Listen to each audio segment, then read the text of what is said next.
Papa angkatnya Akila pulang ke Indonesia. Kalau hati dia emang buat lu, pasti bakal balik. Mohan harus kembali. Izinkan aku terlibat sepenuhnya, Om. Itu di sebuah salon, Excel duduk dengan tenang menemani Om Danuel yang sedang merapikan penampilannya. Setelah rambut, bewok dan kumisnya pun dicukur habis, wajah Danuel tampak jauh lebih klimis. Meskipun begitu, aura garangnya tetap terpancar kuat, terutama dari sorot matanya yang menyiratkan rencana besar.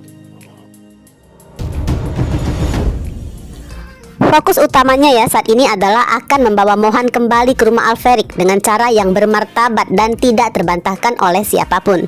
Danuel sangat berharap Mohan bisa segera berkumpul kembali dengan Ares dan Cassandra. Namun Danuel sadar bahwa ia butuh strategi matang untuk menghadapi Dominic, sosok yang sangat licik dengan segudang trik yang dipastikan akan menghalangi rencana itu.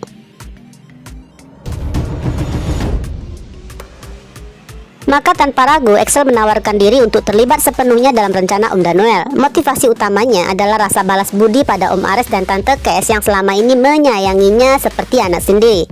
Di sisi lain, Excel sangat menyadari watak asli keluarganya, keserakan Cassarius dan kekejaman Oma Dominic yang gak akan segan menyingkirkan siapapun termasuk dirinya. Karena itulah Excel telah sampai pada titik di mana ia seakan gak peduli jika keterlibatannya nanti malah akan membongkar seluruh bolok keluarganya, termasuk peran Mama Valerian dalam setiap kejahatan yang menimpa Arya Mohan.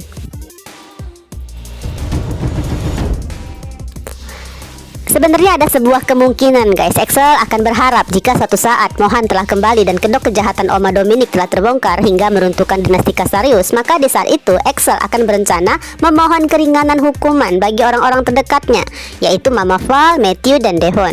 Bagi Excel, menghancurkan tirani Oma Dominic adalah satu-satunya cara untuk menyelamatkan anggota keluarganya yang lain dari kehancuran yang lebih dalam. Meskipun pernyataan Excel terdengar sangat tulus, namun Danuel nggak serta-merta mengiyakannya. Tatapan Danuel seakan menyiratkan keraguan tentang seberapa jauh anggota keluarga Cassarius ini bisa dipercaya. Terlepas ya dari fakta bahwa Excel lah yang telah membantu Danuel dan Ares ketemuan. Selain faktor loyalitas, Danuel masih terbebani oleh isi surat wasiat Opa Alferic mengenai rencana perjodohan Rose dan Excel. Sejak awal, Danuel sangat menginginkan hubungan keluarga mereka diputus saja. Bahkan, Danuel pernah membujuk Ares untuk menyerahkan bagian 45% warisan mereka pada Cassarius demi kedamaian tanpa ada dendam. Bagi Danuel, menjaga jarak aman dari keluarga Cassarius tetap menjadi prioritas utama, meski realisasinya masih membutuhkan waktu yang cukup lama. Beralih ke sekolah, suasana kelas IPS riuh nih saat para siswa mulai memasuki ruangan. Namun Adit tampak gelisah. Ia sibuk bertanya karena belum melihat batang hidung Akila. Sontaklah teman-teman meledeknya habis-habisan. Padahal hubungan Adit dan Akila biasanya seperti anjing dan kucing yang selalu saling ngejek. Namun saat Akila absen, Adit justru menjadi orang yang paling merasa kehilangan. Tanpa disadari, Adit merindukan sosok gadis minion yang galak itu. Perasaan ini bukanlah asmara, melainkan ikatan seorang adik yang seakan sedang rindu pada kecerewetan kakak perempuannya.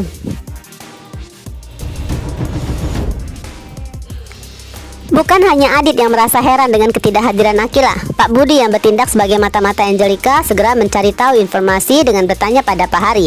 Informasi yang didapatkan cukup mengejutkan bahwa papa angkat Akila ternyata sudah pulang dari luar negeri. Pak Budi pun segera bergegas untuk menelpon dan melaporkan kabar penting ini pada Angelica. Jelas ya, berita tersebut sempat nih guys membuat hati Angelica gentar. Ia merasa akan menghadapi rintangan yang lebih berat, terlebih jika sosok papa angkat Akila adalah orang berpengaruh atau pengusaha besar. Meski sempat panik, kegentaran hati Angelica hanya berlangsung sesaat aja. Ia segera memantapkan tekadnya untuk terus berjuang, karena Angelica merasa inilah satu-satunya kesempatan untuk menebus kesalahan di masa silam. Angelica nggak ingin lagi melarikan diri seperti pengecut. Lagi pula niatnya bukan untuk merebut Akila dari keluarga yang telah membesarkannya. Angelica hanya ingin hadir sebagai pelengkap dan menambah kebahagiaan dalam hidup putrinya. Bagi Angelica, hal terpenting adalah suatu saat nanti Akila bisa melihat dan mau mengakuinya sebagai ibu yang telah melahirkannya ke dunia ini. Prediksi ke depan, jika Angelica meminta informasi mengenai siapa sebenarnya papa angkat Akila, kemungkinan besar di saat itu Mr. F alias Harry nggak akan membocorkan status Michael sebagai seorang eksil. Harry nggak ingin dong menghancurkan kebahagiaan little girlnya yang kini tengah menikmati suasana keluarga cemara sejak kepulangan Michael. Harry pun khawatir jika informasi ini sampai bocor, Angelica akan semakin bersikeras membongkar identitasnya sebagai ibu kandung secara terburu-buru. Harry hanya akan bergerak jika kesehatan mental Akila terancam. Jika suatu saat Akila enggak bahagia di keluarga angkatnya, barulah di saat itu Harry akan mengarahkan tunangannya kembali ke keluarga kandung secara halus. Beralih ke kelas IPA, terjadi sebuah momen lucu saat jam pelajaran Pak Budi. Di tengah keheningan kelas, Devon tiba-tiba menelpon ponsel Vicky. Meski tahu resikonya, Vicky tetap nekat mengangkat telepon itu sambil berbisik bahwa ia sedang belajar di kelas. Namun Devon justru semakin antusias dan memaksa mengubah panggilan menjadi video call.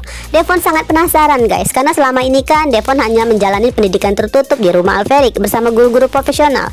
Kurikulumnya pun jauh lebih berat, berfokus pada politik, kekuasaan, bisnis hingga keuangan global yang memang dipersiapkan khusus untuk para ahli waris konglomerat.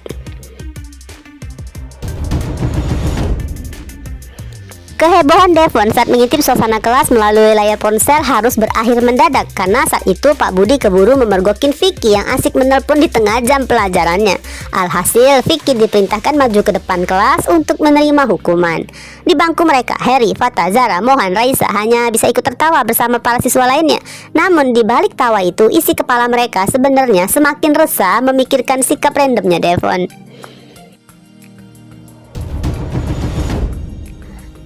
Siang itu, sesi belajar beralih ke taman sekolah. Di sini Mohan sekali lagi membuktikan kualitasnya sebagai seorang pemimpin. Ketajamannya dalam menyadari absennya Diva menunjukkan kepedulian yang luar biasa. Bahkan Mohan tampak lebih panik dibandingkan Dava saat menyadari Diva menghilang.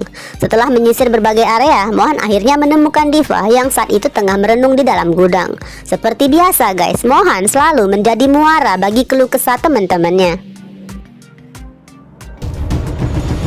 Jadi kegundahan Diva berasal dari hubungan yang sangat rumit dengan Vania. Jauh sebelumnya, Vania adalah kekasih Dava. Mohan menjadi saksi bagaimana Dava seringkali meminta Diva untuk menggantikannya menemui Vania. Seiring berjalannya waktu, intensitas pertemuan tersebut menumbuhkan perasaan di hati Diva. Di sisi lain, Vania selalu mengira sosok yang menemaninya adalah Dava. Puncak konflik terjadi saat Vania sedang bersedih lalu memeluk Diva. Di saat itu muncullah Dava yang tiba-tiba tersulut emosi karena merasa Diva telah melampaui batas. Namun di sini luka terdalam justru dirasakan Vania saat mengetahui fakta bahwa ia seringkali diserahkan pada orang lain. Ya meskipun begitu, dengan kenyamanan yang ia rasakan, malam itu Vania memutuskan untuk memilih Diva sebagai kekasihnya.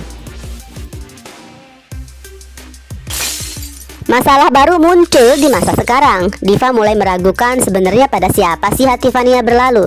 Ketika Diva memberanikan diri untuk bertanya, Vania justru bungkam. Kebisuan itulah yang membuat Diva merasa dirinya hanyalah sekedar sosok pacar pengganti.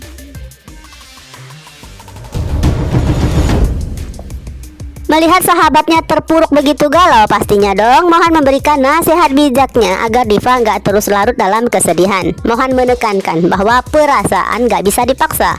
Selama ini di mata Mohan, Diva telah berjuang memberikan yang terbaik. Maka kini saatnya Diva memberikan ruang juga bagi Vania untuk memantapkan hatinya. Mohan berharap Diva berhenti menyiksa diri sendiri dengan pemikiran yang negatif.